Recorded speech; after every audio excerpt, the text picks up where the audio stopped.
ఇప్పటి వరకు కైలాస పర్వతాన్ని ఎవ్వరూ ఎక్కలేకపోయారు. అలా ఎందుకో తెలుసా? కైలాస పర్వతం దగ్గరికి వెళ్ళగానే ఏదో తెలియని నర్వస్నెస్గా వారికి అనిపిస్తుంది. అలా ఎందుకో తెలుసా? శంబాల నగరం ఈ పర్వతానికి ఆనుకుని ఉంటుందా? కైలాస పర్వతంపై నిజంగానే ఆ పరమశివుడు కొలువై ఉన్నాడా? ఇలా అనేకమైన ప్రశ్నలకు సమాధానమే ఈ వీడియో.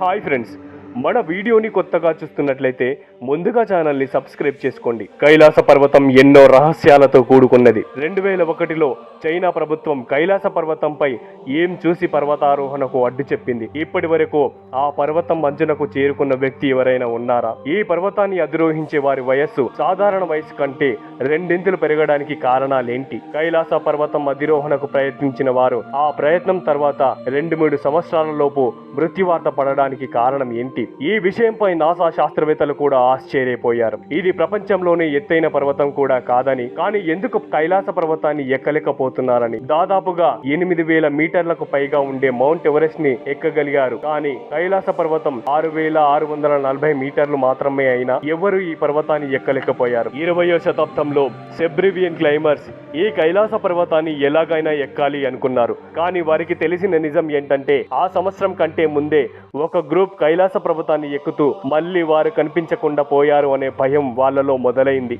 అయినప్పటికీ ఆ క్లైమర్స్ భయపడుతూనే ఆ మౌంటైన్ ని ఎక్కడానికి ప్రయత్నించారు. వాళ్ళు స్టార్ట్ చేసిన కొద్ది సమయానికి వాళ్ళలో అనేకమైన మార్పులు వచ్చాయి. వాళ్ళ గోర్లు, వాళ్ళ వెంట్రుకలు ఫాస్ట్ గా పెరగడం మొదలయ్యాయి. అలాగే వాళ్ళ ఏజ్ కూడా రెండింతలు పెరుగుతోంది. దాంతో వాళ్ళు భయపడి క్లైమర్స్ మధ్యలోనే వదిలేసి వచ్చేశారు. వీరు వచ్చిన కొన్ని రోజులకి అనేకమైన కారణాలతో వీళ్ళు మరణించారు. చాలా మంది సైంటిస్టులు ఈ పర్వతంపైకి వెళ్ళిన వారి వయస్సు చాలా ఫాస్ట్గా పెరుగుతుందని చెప్తారు.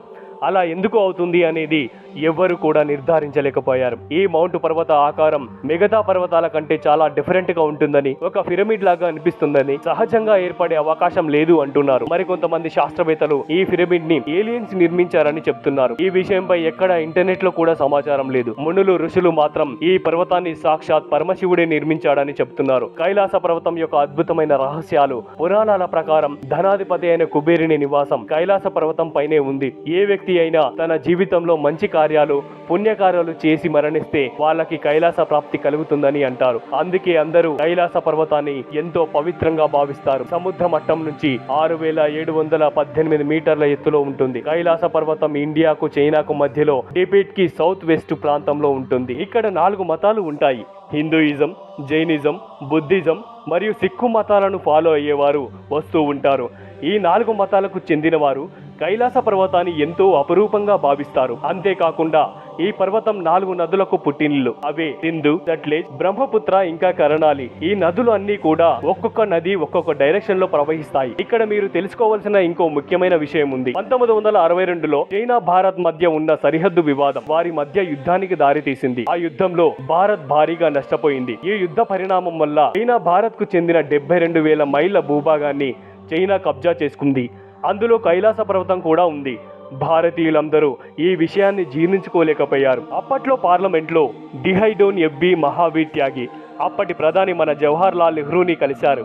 నెహ్రూని ఒక ప్రశ్న అడిగారు. ఆ ప్రశ్నతో మహావీర్ గారు చరిత్ర పుటమిలో నిలిచిపోయారు. త్యాగి నేరుగా మీ కళ్ళ ముందే చైనా 72,000 మైళ్ళ భూభాగాన్ని ఆక్రమించుకుంది. ఆ భూమిని మాకు ఎప్పుడు తిరిగి తీసుకొస్తున్నారు అని ప్రశ్నించాడు. దానికి నెహ్రూ గారు ఇచ్చిన సమాధానం ఇప్పటికీ ప్రజల హృదయంలోనే ఉండిపోయింది. ఎలాగో పోయింది భూమి, బంజరు భూమి, కనీసం అందులో గడ్డి కూడా పెరగదు, అనవసరంగా దాని గురించి ఆలోచించొద్దు అని నెహ్రూ గారు తిక్కగా సమాధానం ఇచ్చారు. ఆ సమాధానం విని త్యాగి ఆవేశానికి లోనయ్యాడు. వెంటనే నెహ్రూ వైపు తన బట్టతలను చూపిస్తూ ఇక్కడ కూడా ఏమీ పెరగదు, మన శరీరం నుంచి దీన్ని వేరు చేయగలమా అంటూ కోపంగా అడిగాడు. ఎన్నో సంవత్సరాలు ఈ వివాదంపై చర్చ నడుస్తూనే ఉంది. కనీసం చైనా కైలాస పర్వతాన్ని, మానస సరోవర్ని మనకు వదిలేస్తే చాలు అనుకున్నారు ప్రజలు. మన దౌర్భాగ్యం కొద్దీ 1950లోనే సర్దార్ వల్లభాయ్ పటేల్ మరణించారు. అప్పటి నుంచి నెహ్రూని ఇంకా అడ్డగించి ప్రశ్నించేవారు ఎవ్వరూ లేకపోయారు. ఇక మనం కైలాస పర్వతం యొక్క విశిష్టత గురించి తెలుసుకుందాం.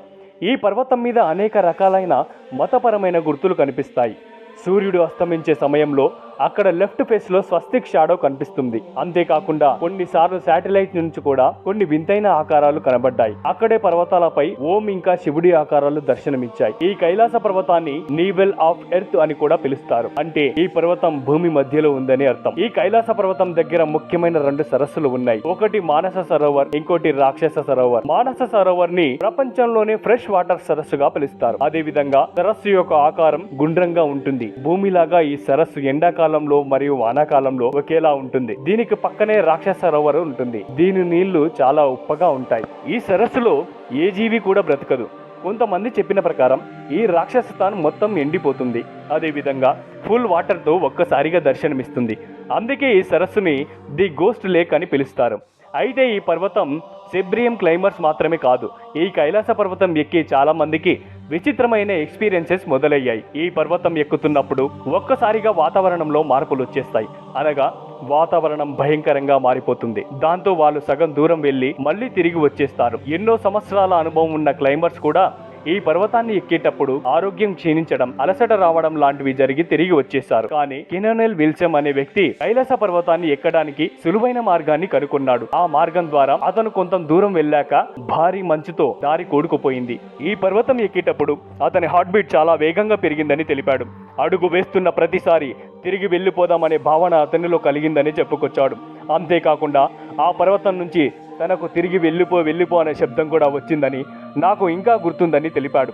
ఇక్కడికి కేవలం మనుషులే కాదు, మనుషుల ద్వారా తయారు చేయబడిన హెలికాప్టర్స్ కూడా ఈ పర్వతం గుండా వెళ్ళలేవు. ఈ పర్వతంపై ఎలాంటి శక్తులు ఉన్నాయో ఆ ప్రాంతంలో విమానాలు ఒక్క పర్టికులర్ హైట్ కంటే ఎక్కువ ఎత్తుకు ఎగరలేవు. అయితే మనం తెలుసుకోవాల్సింది, ఈ కైలాస పర్వతం దగ్గర ఇలాంటి విచిత్రమైన సంఘటనలు ఎందుకు జరుగుతున్నాయి, దీనికి గల కారణాలు ఏమైనా ఉన్నాయా అంటే ఉన్నాయనే చెప్పవచ్చు. ఇక్కడ చాలా మంది నమ్మేది ఏంటంటే కైలాస పర్వతాన్ని ఏలియన్స్ నిర్మించారని కొంతమంది చెప్తుంటారు. అయితే ఆ ఏలియన్ ఎవరో కాదు, సాక్షాత్ పరమశివుడే. కొన్ని సైంటిఫిక్ థియరీల ప్రకారం ఈ కైలాస పర్వతం అనేది అడ్వాన్స్డ్ టెక్నాలజీతో నిర్మించబడింది. మన హిందూ గ్రంథాల ప్రకారం కైలాస పర్వతంపై పరమేశ్వరుడు కొలువై ఉన్నాడు. అంతేకాదు ఈ గ్రంథాల్లో చెప్పబడిన కొన్ని విషయాలు ఇప్పుడు టెక్నాలజీ కూడా అంతుచిక్కడం లేదు. ఉదాహరణకు తీసుకున్నట్లయితే మహారాష్ట్రలో ఉన్న కైలాస మందిరం ఒక మహా అద్భుతం. ఈ మందిరాన్ని 4 టన్నుల గల ఒక పెద్ద బండరాతిని చెక్కుకుంటూ కైలాస టెంపుల్ ని నిర్మించారు. అయితే ఈ టెంపుల్ ఎవరు నిర్మించారు అనేది ఇప్పటికి కూడా అంతుచిక్కడం లేదు. అది ఒక రహస్యంగానే మిగిలిపోయింది. ఈ కైలాస పర్వతం యొక్క పవిత్రతను నమ్మి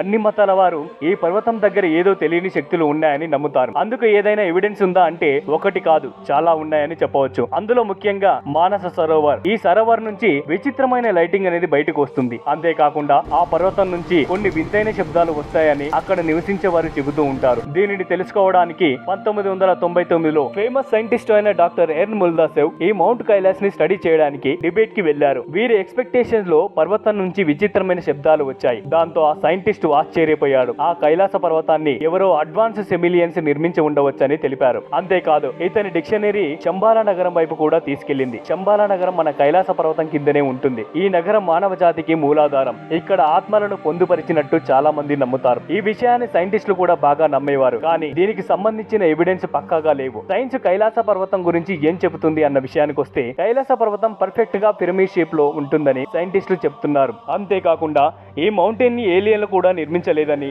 ప్రకృతి పరంగా ఏర్పడిందని, కొన్ని వేల సంవత్సరాల క్రితం భూమి ఎన్నో మార్పులు చెందిందని, అదే సమయంలో కైలాస పర్వతం కూడా ఏర్పడి ఉంటుందని చెప్తున్నారు. మీరు ఎప్పుడైనా గమనించి ఉంటే ఈ మౌంటైన్ పైన షార్ప్ హెడ్లను చూసినట్లయితే మీకు తెలుస్తుంది. ఇంకో ఆశ్చర్యకరమైన విషయం ఏంటంటే సూర్యుడు ఉదయించే దిక్కున నార్త్ సైడ్ లో ఆల్మోస్ట్ ఎంటీగానే ఉంటుంది. దీనికి రీజన్ ఏంటంటే ఇండియన్ ఓషన్ వైపు ఫేస్ ఉంటుంది. దాంతో సమ్మర్ అండ్ రెయినీ సీజన్ లో రెస్పిరేషన్ జరగడం వల్ల స్నో అనేది ఫామ్ అవుతుంది. ఇక ఈ కైలాస పర్వతం పైన విమానాలు ఎందుకు ఎగరవు అనే విషయానికి వస్తే దీనికి కూడా ఒక సైంటిఫిక్ రీజన్ అనేది ఉంది. అదేంటంటే కైలాస పర్వతం సముద్రానికి 4000 మీటర్లకు పైగా ఉంటుంది. మనం చూసుకున్నట్లయితే ఈ పర్వతం నుంచి విమానాలు ఎగరగలవు, కానీ పైలట్లు కావాలనే అంత రిస్క్ ను తీసుకోలేరు. ఎందుకంటే విమానం యొక్క క్యాబిన్ లో ప్రెజర్ పెరిగి ప్రయాణికులకు బ్రీతింగ్ ప్రాబ్లం వస్తుందని. అందుకనే ఈ పర్వతం పై నుంచి విమానాలు నడపరు. ఇంకో విషయం ఏంటంటే ఇంకొంతమంది క్లైంబర్స్ మౌంట్ ఎవరెస్ట్ ఎక్కేటప్పుడు వాళ్ళ ఏజ్ వేగంగా పెరగడాన్ని గమనించారు. ఇది వాళ్ళు వెళ్లిన సమయాన్ని బట్టి ఉండవచ్చు. అక్కడ వారికి సమయం సమయం తెలియక అలా భావించి ఉంటారు. ఇలా సైంటిస్టులు కొన్ని విషయాలు మాత్రమే ఎక్స్ప్లెయిన్ చేయగలిగారు. కానీ ఎక్స్ప్లెయిన్ చేయలేని మిస్టరీలు ఇప్పటికీ చాలా ఉన్నాయి. నిజంగా కైలాస పర్వతాన్ని ఎవరు నిర్మించారు? అదే విధంగా